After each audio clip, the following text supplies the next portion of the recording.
You're knowing what you're wanting? Yes. Do you like how it evolves? Do you like how the wanting continues to come? Life just cues you up for more awareness of more desire, doesn't it? Just the way you knew it would when you decided to come into this physical body. So you've been listening to us for a while? Yes. So you think you have the sense of these things. We're just going to offer some fast, brief points of clarity just so that you can focus and come into full clarification, identification, calibration of your source energy stream, and then off we'll go. All right, we're not going to do a long beginning here today because there are a lot of you here and you get the basis pretty much. So here it is. We'll just ask you to focus with us. Do you know that you are the creator of your own reality? And you understand that you do it because you are continually offering a vibration. It's emitting from you, whether you know that it is or not, in all moments. And that the powerful law of attraction that manages all connections, all relationships, all rendezvous, all creation in this universe, the law of attraction is responding to your vibration. And so do you get that it is attraction, attraction, attraction, attraction, attraction, attraction, attraction? So isn't it nice when you know that it is attraction to be in control of your output to which the law of attraction is responding? Don't you want to feel secure so that things of a secure nature flow to you? Don't you want to feel secure so that you are not repelling things of a secure nature? Don't you want to feel love and appreciation so that lovely and appreciable things flow into your experience? Esther had a wonderful experience a few weeks ago coming back from Barcelona. At the airport in Barcelona, they were lined up, hundreds of them, getting on a very big plane, and the boarding time was slow, a little delayed. Lots of people had been standing there for a while, and they began the boarding. And as always, with most airlines, certainly with this one, they ask for people who needed a little extra time to board. And a big line formed. And a lot of people began getting on early because they needed extra time to board. And Esther was standing in the first boarding area after that with a lot of people, all of whom had paid a lot of money for their ticket. They were going to be in the first class cabin, and as this long line of people was boarding the airplane, a woman who was in line behind Esther began protesting openly. Why is she pre-boarding? I don't see a wheelchair or a crutch. I don't even see a limp. Look at that one. I'm 75 years old, she shouted for everyone to hear. And Esther wondered if she was with anyone, but if she was, they weren't owning up to it. And Esther was sort of moving as far away from her as she could because Esther didn't want anyone to think that she was with her either. This went on and on and on and on and on. It was a lot of people pre-boarding. And then Esther and her group were released down the jetway.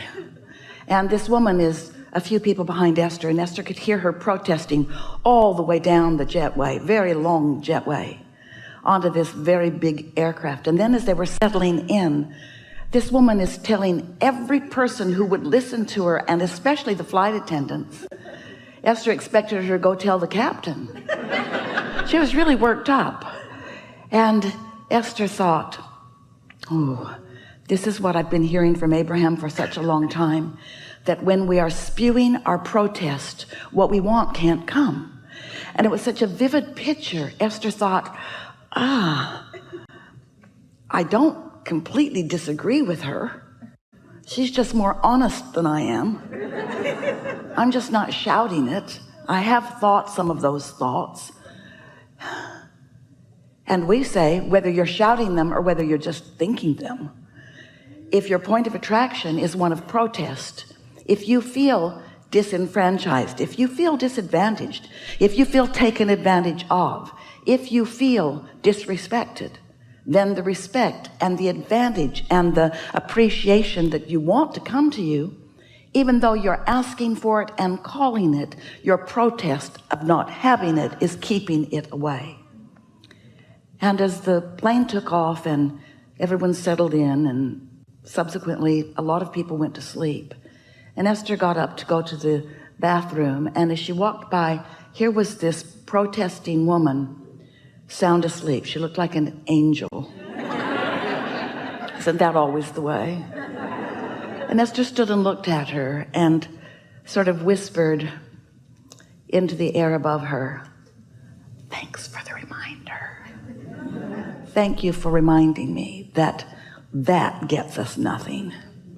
Even though we think it should, even though we think that if we shout our protest from the rafters and we get people to listen to us, that then that squeaking wheel will get the oil.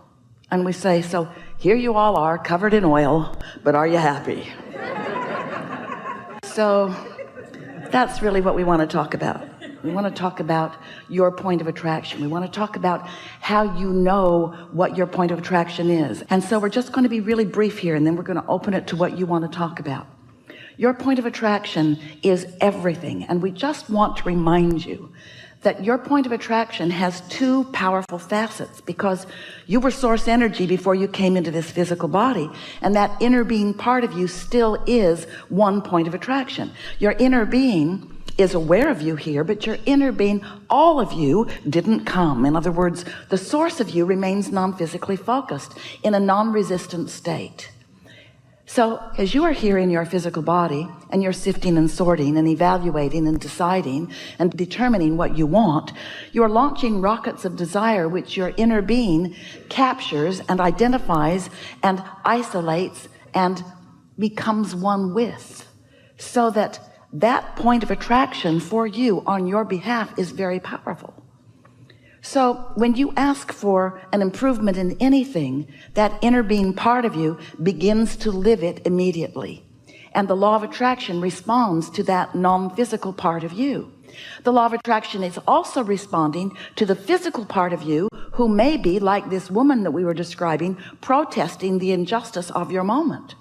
And so as the law of attraction is responding to your inner being's pure, clear request on your behalf, and your convoluted resistant request, your push and pull request, you've got a sort of tug of war going on inside of you that is exactly what negative emotion is. Anytime you feel negative emotion, it means the law of attraction is responding to who you really are and what you really want and who you're being right now in this red hot minute.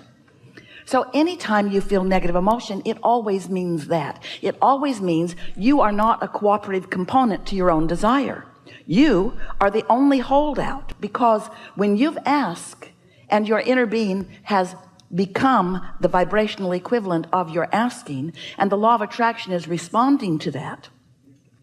And we want to remind you that when the law of attraction is responding to a non-resisted vibration, the power of that is unspeakable. This is the energy that creates worlds. So when your inner being is attracting on your behalf, it is a very big deal. And when you contradict your own request with your awareness of what is, which isn't yet sometimes, often, almost always the full-blown manifestation of what you're asking for, then you are the one, you in your physical body are the one introducing resistance into this equation, and you feel it, don't you? But when you are feeling joy or love or clarity or appreciation, when you're feeling those things that feel like interest, now that means that in that moment you're not contradicting. In that moment you are a cooperative component to your own desire. And when you are a cooperative component to your own desire, then you get to feel energy in motion. Then you get to witness things coming into place for you. Then you get to be the eyes on it, ears on it. You get to be the aware one watching you, allowing your creation to come into being right before your eyes. It's thoughts turning to things right before your eyes. Thoughts turning to things. That's why you're here in this physical body. You're here in a time and space that manifests so that you can see it and hear it and smell it and taste it and touch it. It's why you're here. And your inner being is not here seeing and smelling and tasting and touching and feeling. Your inner being is not having those experiences of your physical senses. Your inner being is the vibrational equivalent of all that you have become and is joyously reveling in your expansion. So, as we're visiting here today, we want to talk with you about whatever's on your mind. Whatever it is that you want some fine-tuning about, that's what this is about. But most of all, most of all, we want you to leave this gathering so aware of what your true point of attraction is, and so wanting and willing and practicing and becoming your own cooperative component to your own desires. That woman that Esther was watching getting onto the plane and watching as she was on the plane, she didn't become a cooperative component to her own desires until she fell asleep. And as soon as she woke up, she stopped being a cooperative component all over again. Because she is what so many humans are. She is so aware of the right now manifestation, such a conditional liver of life, that if the condition pleases her, then she's pleased. Hardly ever happens for her. If the condition doesn't please her, then she's not pleased, which means she just keeps getting more and more and more of what she does not want. But if you can find a way to get out ahead of it, to decide that you're going to be pleased before you stumble into something where you're not pleased, then you have a better chance of remaining pleased, even if you're standing in the middle of something that isn't pleasing you. And here's why we think that would be a good idea and not hard for you to do. When you ask for something, it is always logical that you're asking for something that isn't yet. In other words, you're asking for more money because you want more money. There's logic in that, isn't there? So if you're asking for more money, but you're looking at what is, then you're not looking for more money, are you? You're looking for not enough money if you're looking at what is. But Abraham, aren't I supposed to be honest? Well, you could be true to who you really are. You could be true to the vibrational becoming. You could be true to your desire. You could be true to your true value. You could be true to your request. You could be true to the promise of your experience. You could be true to who you really are. You could be true to the whole notion of deliberate creation. But as humans, sometimes you think that you have to be so objective, so you weigh the pros and the cons, split energy, the pluses and the minuses, split energy, the yays and the nays, split energy, the rights and the wrongs, split energy. Where if you could just use the power of your mind by caring about how you feel to figure out what thought your inner being is in alignment with. Oh, your non-resisted, pure positive energy, inner being, God's source from which you have come. If you could just figure out what that perspective is. It's not hard. When you're not loving, you can feel something's jacked up. When you feel insecure, something is really off. And it's not the world, and it's not the universe, and it's not the law of attraction. It's your perspective, you see.